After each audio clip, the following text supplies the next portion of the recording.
Good evening. The families of two nurses murdered in the Lockyer Valley almost 40 years ago have come face to face with two men suspected of having been involved in the killings. Relatives wept as they heard the women may have been tied to a tree for 3 days.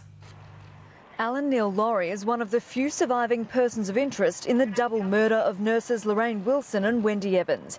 Asked 40-year-old questions. Excuse me.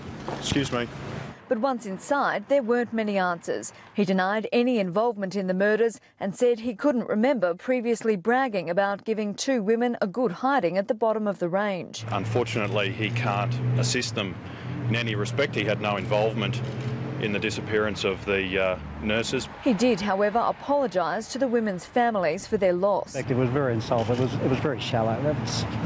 All we heard today was lies. This gang of gutless mongrels, the way they've treated everybody with fear and contempt.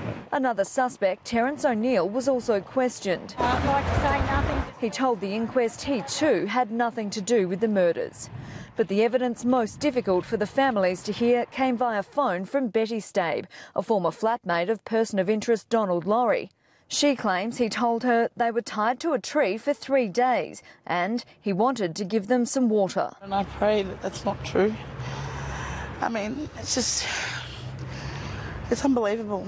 The inquest also heard from Daryl Sutton, the second person to hear a confession from person of interest Wayne Hilton. He just said to me, I didn't mean to hurt the girls.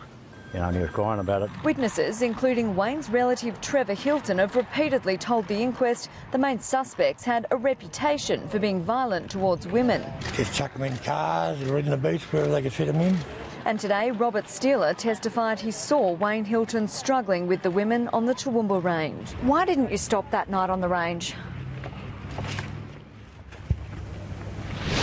Well, let's go live to Toowoomba and Ebony Cavallaro. Who else will be giving evidence? Well, Melissa, tomorrow the families will come face to face with another person of interest. That's Desmond Hilton. And in a police interview, he speaks of hosing blood from a car after being asked to do so. But Andrew, the families just hope that tomorrow's evidence is just one more piece in that puzzle. Ebony, thank you.